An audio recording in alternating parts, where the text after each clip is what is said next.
I wanna party like Chris Farley.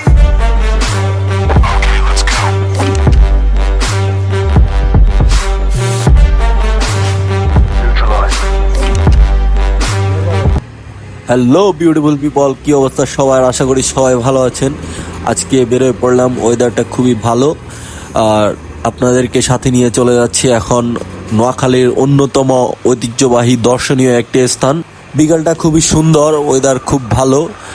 চলুন আমরা আজকে ঘুরে আসি নোয়াখালী জেলার সোনাইমুড়ি উপজেলার বজরা ইউনিয়নে অবস্থিত বজরা শাহী মসজিদ। 18শো শতাব্দীতে মূলত বজরায় মুঘলদের আমলে এই মসজিদটি নির্মিত হয়। মাইজদি থেকে 20 কিলোমিটার এবং চৌমনি চৌরাস্তা থেকে 7 থেকে 8 কিলোমিটার দূরে এই মসজিদটি অবস্থিত। চলুন আজকে এই সুন্দর বিকেলে আপনাদেরকে নিয়ে ঘুরে আসি বজরার সেই ঐতিহ্যবাহী মুঘল আমলের সেই শাহী মসজিদ। অবশেষে সুন্দর পরিবেশ উপভোগ করতে করতে আমরা চলে আসলাম বজরা বাজার থেকে হাতের ঠিক বাম পাশে একটি রোড বজরা শাহী মসজিদের দিকে গিয়েছে। আমরা ঠিক এই রোডটি ধরে আধা কিলোমিটার দূরত্ব পাড়ি দিলেই আমাদের কাঙ্ক্ষিত গন্তব্যে আমরা পৌঁছে যাব।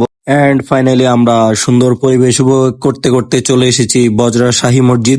বড় একটি গেট চোখে ঢুকতে বড় একটি গেট চোখে পড়বে আপনাদের। তারপরে দুই পাশে কবরস্থান, অনেকগুলো কবর দুই পাশে রয়েছে। ঢুকতে ঢুকতে সুন্দর পরিবেশ উপভোগ করতে করতে আমরা চলে আসলাম বজরা শাহী মসজিদ। নোয়াখালীর সবচেয়ে ঐতিহ্যবাহী দর্শনীয় স্থান হওয়ায় যে কোনো দিন সেখানে প্রচুর দর্শনার্থী ভিড়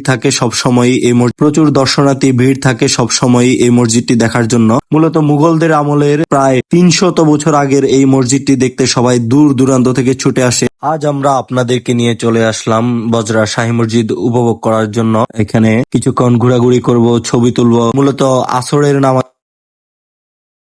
নামাজ পড়বো।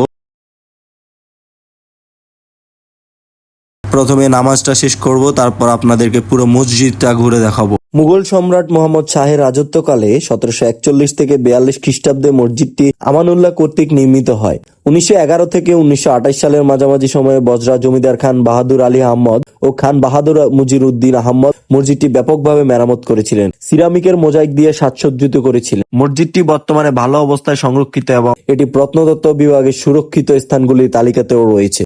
মসজিদের বাইরে 4 কোণায় অষ্টভুজাকৃতির বুরুজ রয়েছে। মসজিদের পূর্বে 3টি, উত্তরে ও দক্ষিণে 1টি করে মোট 5টি দরজা রয়েছে। মূলত মোগল সম্রাট মোহাম্মদ শাহের বিশেষ অনুরোধে পবিত্র মক্কা শরীফের বাসিন্দা তৎকালীন অন্যতম বুজুর্গ আলেম হযরত মাওলানা শাহ আবু সিদ্দিক ঐতিহাসিক মসজিদের প্রথম ইমাম হিসেবে নিয়োজিত হন। বর্তমানে এই প্রথম ইমাম সাহেবের 7ম পুরুষ ইমাম হাসান সিদ্দিকী উক্ত মসজিদের ইমামের দায়িত্ব পালন করছেন। ঐতিহ্যবাহী বজরা শাহী মসজিদটি নির্মাণের প্রায় 177 বছর পর 1909 সালে প্রথমবারের মতো মসজিদটি সংস্করণ করা হয়। লোকমুখে প্রচলিত আছে বজরা শাহী মসজিদে কোনো কিছু দূর দূরান্ত থেকে মানুষ এসে বজরা শাহী মসজিদে নামাজ আদায় করে। এই মুহূর্তে আপনারা যে দিঘিটি দেখতে পাচ্ছেন, জমিদার আমানুল্লাহ 30 একরের ভূমিতে এই বিশাল দিঘিটি খনন করেন এবং তার বিপরীতে একটি সুবিশাল সুদর্শন এই মসজিদটি নির্মাণ করেন, যা আজও স্মৃতি হয়ে সবার মাঝে রয়েছে। প্রায় 300 বছর পুরনো এই মসজিদ। সবাই ভালো থাকবেন, সুস্থ থাকবেন। দেখা হবে পরবর্তী কোনো স্থানে, পরবর্তী কোনো নতুন ভিডিও নিয়ে আপনাদের সাথে। আসসালামু আলাইকুম।